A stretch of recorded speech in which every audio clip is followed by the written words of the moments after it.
25 मार्च 2024 radio news Bhopal में आपका स्वागत है। महाकाल के गर्भगृह में आग, पुजारी समेत 13 झुलसे, भस्म आरती के दौरान गुलाल डालने से भड़की आग, 6 लोग गंभीर रूप से घायल और इंदौर रेफर। उज्जैन के महाकालेश्वर मंदिर में सोमवार 5:49 बजे भस्म आरती के दौरान गर्भगृह में आग लग गई। इसमें पुजारी समेत 14 लोग झुलस गए। घायलों में 9 की हालत गंभीर बताई जा रही है, इन्हें इंदौर रेफर किया गया है। बाकी उज्जैन के जिला अस्पताल में भर्ती। हादसे के समय मंदिर में हजारों श्रद्धालु महाकाल के साथ होली मना रहे थे। घायल सेवक ने बताया कि आरती कर रहे पुजारी संजीव के पीछे से किसी ने गुलाल डाला, गुलाल दीपक पर गिरा। अनुमान है कि गुलाल में कोई केमिकल था जिससे आग भड़क गई। गर्भगृह में लगी चांदी की परतों को रंग गुलाल से बचाने के लिए फ्लेक्स लगाए गए थे, जिसमें आग लग गई। कुछ लोगों ने फायर एक्सटिंग्विशर से आग पर काबू पाया। उज्जैन कलेक्टर नीरज सिंह ने बताया कि घटना की मैजिस्ट्रियल जांच के आदेश दिए गए। इसके लिए कमेटी बनाई गई है। कमेटी को 3 दिन में रिपोर्ट देने को कहा है। अनूपपुर मर्डर केस, रिश्तेदारों ने ही की मां बेटी की हत्या। राज छुपाने 12 साल की मासूम का गला रेत कर मां को मारकर फंदे पर लटकाया। तारीख 20 मार्च 2024, अनूपपुर जिला मुख्यालय से 40 किलोमीटर दूर कमतसरा गांव। रात के 9 बज रहे थे। तभी एक घर से चीख सुनकर गांव के लोग सन्न रह गए। पहुंचे तो देखा कि घर के अंदर इस परिवार की 32 वर्षीय महिला का शव फंदे से लटका था और पति बदहवासी में चीख रहा था। कमरे के अंदर उसके 2 बच्चे सो रहे थे, लेकिन 12 साल की बड़ी बेटी लापता थी। दूसरे दिन 500 मीटर दूर जंगल में बड़ी बेटी की लाश मिली। जैतरी थाने की पुलिस ने मामले की तफ्तीश शुरू की। पुलिस ने 72 घंटे बाद मां बेटी के डबल मर्डर केस में आरोपी को गिरफ्तार कर लिया। आरोपी कोई और नहीं बल्कि मां बेटी का नज़दीकी रिश्तेदार है। उसने पुलिस को बताया कि 12 साल की मासूम उसका एक राज जान गई थी, जिसकी वजह से उसका रेप कर हत्या कर दी। वहीं उसकी मां को इसलिए मारा क्योंकि वह मासूम की हत्या के बारे में पुलिस को बताने वाली थी। आज 1500 जवान सड़क पर होंगे तैनात। पुराने शहर में सुबह 11 बजे से ट्रैफिक डाइवर्ट, 2 बजे के बाद खुलेंगे पंप। होली पर हुड़दंग रोकने के लिए पुलिस की तैयारी पूरी। सोमवार को शहर भर में पुलिस और ट्रैफिक के 1500 जवान सड़कों पर होंगे। शहर में 12 से ज़्यादा बड़े चेकिंग पॉइंट लगाए जाएंगे। इसके अलावा कई छोटे चेकिंग पॉइंट होंगे। हंगामा करने वालों से लेकर बाइक या कार से रेसिंग या स्टंट करने वालों को पुलिस पकड़ेगी। पुलिस की नज़र मुख्य रूप से तेज़ रफ्तार से गाड़ी चलाने वालों को लेकर 3 सवारी और नशे में गाड़ी चलाने वालों पर रहेगी। नशे में गाड़ी चलाते पकड़े जाने वालों का मौके पर ही ब्रेथ एनालाइजर से टेस्ट किया जाएगा। पुष्टि होने के बाद गाड़ी जब्त कर ली जाएगी। होली में किसी भी तरह का हुड़दंग, शराब पीकर गाड़ी चलाने और ट्रैफिक नियमों का पालन नहीं करने वालों पर कार्रवाई की जाएगी। 5वें दिन भी लोग परेशान। पिछले साल मार्च में 9,700 रजिस्ट्रियाँ हुई थी, इस बार 6,000 से कम, क्योंकि सर्वर रविवार को 248 स्लॉट बुक थे। 58 रजिस्ट्रियाँ हुई। आम दिनों में 200 रजिस्ट्रियाँ रोज होती हैं। बीते 5 दिनों में 150 भी नहीं हो पाई।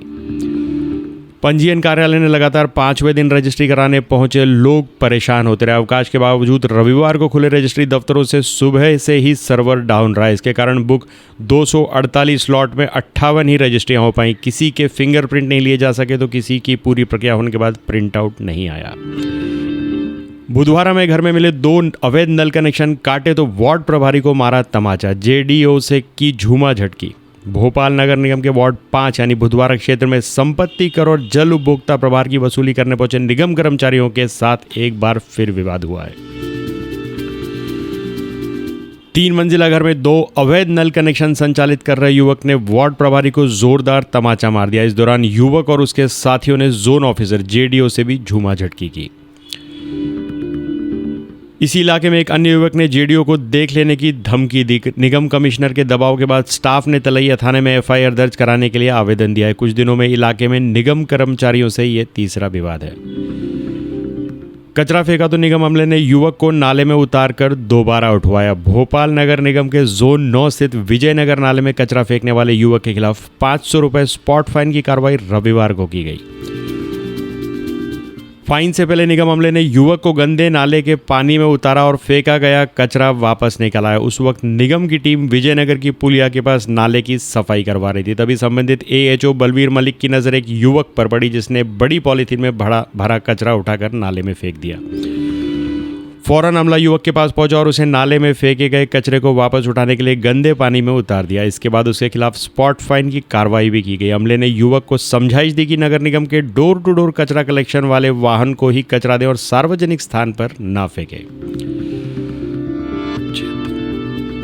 आचार संहिता के बाद ग्रामीण और सीमाओं पर बड़ी शराब तस्करी। 134 केस में से 76 यहां पकड़े गए। भोपाल लोकसभा चुनाव के लिए 16 मार्च को आदर्श आचार संहिता लगाने के बाद शराब के तस्कर भी सक्रिय हो गए। खास तौर पर जिले के ग्रामीण और बॉर्डर वाले थाने क्षेत्रों में अवैध शराब की तस्करी ज्यादा बढ़ गई। पुलिस ने बीते 6 दिन में शराब की तस्करी करने वाले 134 प्रकरण बनाए। इसमें से 140 से ज्यादा लोगों को पकड़कर सलाखों के पीछे कर दिया गया है। सबसे ज्यादा अवैध शराब में 18 लोग पकड़े गए तो बैरागढ़ में अवैध शराब ले जाते हुए 13 आरोपी पकड़े गए। हैरानी की बात है कि इतनी बड़ी मात्रा में शराब तस्कर पकड़े जाने के बाद भी कोई सरगना पकड़ा नहीं गया। हालांकि आबकारी विभाग अब तक सिर्फ 1-2 ही कार्रवाई कर सका है। 200 अधिकारियों की टीम तैनात। चुनाव में काले धन हवाला के पैसे की धरपकड़ के लिए आयकर विभाग ने बनाई टीम। लोकसभा चुनाव की तारीखों की घोषणा के बीच आयकर विभाग की जांच शाखा भी कालाधन, सोने चांदी की जेवरात और नकदी की आवाजाही पर नजर रखने एक्टिव हो गई है। आयकर विभाग ने राज्य भर में अपने 200 अधिकारियों को तैनात किया और राज्य के सभी 5 हवाई अड्डों पर एयर इंटेलिजेंस यूनिट स्थापित की गई हैं। राजधानी भोपाल के राजा भोज एयरपोर्ट के साथ इंदौर शहर के देवी अहिल्याबाई होलकर अंतर्राष्ट्रीय हवाई अड्डे सहित अन्य स्थानों से ये यूनिट्स एयरपोर्ट पर नकदी और अन्य जानकारियां इकट्ठा करेंगी। आयकर आदर्श आचार संहिता नकदी ले जाने पर कार्रवाई बढ़ी, लेकिन 80% केस में जब्ती लौटानी पड़ रही। चुनाव के आदर्श आचार संहिता के दौरान 50,000 रुपए से अधिक नकदी, आभूषण व अवैध शराब ले जाने पर सख्ती है। कार्रवाई का सबसे अधिक असर व्यापारियों और किसानों पर पड़ रहा है। दरअसल दस्तावेज होने के बावजूद भी ऐसे व्यापारी और किसानों की नकदी जब्त की जा रही है जो व्यापार के लिए ले जा रहे थे। उन्हें रोज 2 लाख रुपए तक नकदी ले जाने की छूट भी है। तो आज के लिए बस इतना ही। तब तक के लिए हंसते रहें, मुस्कुराते रहें, स्वस्थ रहें, व्यस्त रहें और मस्त रहें। और जी हाँ, चैनल को भी ज़रूर सब्सक्राइब करें। धन्यवाद।